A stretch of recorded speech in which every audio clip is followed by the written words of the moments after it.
საპოლსკის თეორია ადამიანთა ქცევის ბიოლოგიის შესახებ ამტკიცებს, რომ ნებისმიერი საქციელის უკან დგას ბიოლოგიური პროცესი, რომელიც ბუნებრივი გადარჩევის შედეგია. თუ საპოლსკი მართალია, მაშინ ადამიანის ქცევის ნამდვილად გასაგებად საჭიროა შევისწავლოთ, თუ რა ხდება მის ტვინში არსებულ 100 ტრილიონ კავშირს შორის ამ ქცევის განხორციელებამდე წამზე ნაკლები დროით ადრე.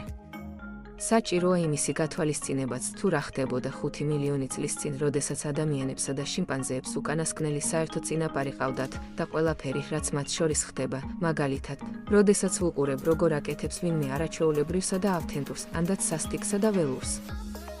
ჩვენს თავს შეგვიძლია ვკითხოთ, მან ეს რატომ ჩაიდინა. როცა ამას ვკითხულობ, გვაინტერესებს ერთი წამის წინ ნეირონმა ტვინის რა ნაწილიდან განახორციელა ეს ფრაქცია. ასევე ვკითხულობ, რა გარემოებებმა და სტიმულებმა გაააქტიურეს ეს ნეირონები რამდენიმე წამის ან წუთის წინაც კი. კიდევ ის გვაინტერესებს, დილით რამ განაპირობა ამა თუ იმ ჰორმონის მეტად ან ნაკლებად მგრძნობიარეობა სხვადასხვა გამღიზიანებლისადმი. ხშირად ვიკვეთებით ნეიროპლასტიურობამდე და გვაინტერესებს, როგორ შეცვალა ნეირონები ამ ადამიანის გამოცდილებებმა ბოლო თვეების განმავლობაში.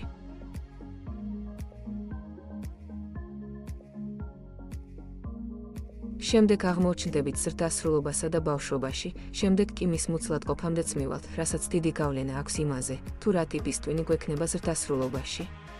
კიდევ უფრო ადრე, გენები და კულტურა შემოდის სცენაში, რადგანაც გზა, რომლითაც აღიზარდეთ დაბადების პირველი წუთებისთანავე.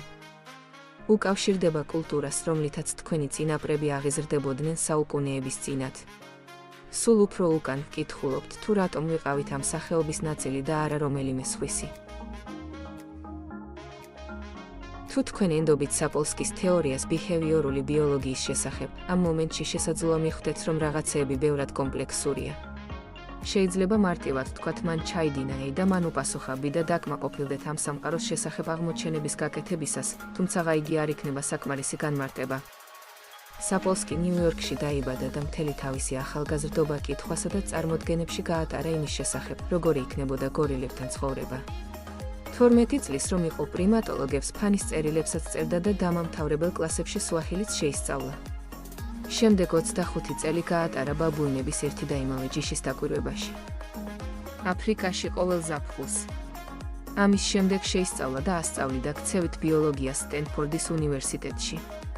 მათთვის, ვისაც სურთ სხვა ადამიანებს გაუგონ, საპოლსკიმ ეს რჩევა დატოვა, ჩვენ რთული ვართ. ამიტომ ძალიან დარწმუნებული, ძალიან ფრთილი და ძალიან ყურადღებიანი უნდა იყოს, სანამ დაასკვნი. თუ რატომ გააკეთა ვიღაცამ რაიმე, განსაკუთრებით მაშინ, თუ სწრაფი განკითხველი ხარ. ეს გავს იმის გადაწყვეტას, თუ როგორ მივა ფილმი დასასრულამდე მხოლოდ 30 წამის ნახვის საფუძველზე. თქვენ რას ფიქრობთ? მისი ნამუშევრები მართლაც სწორია და რეალურად ქცევას ვერ ახსნით.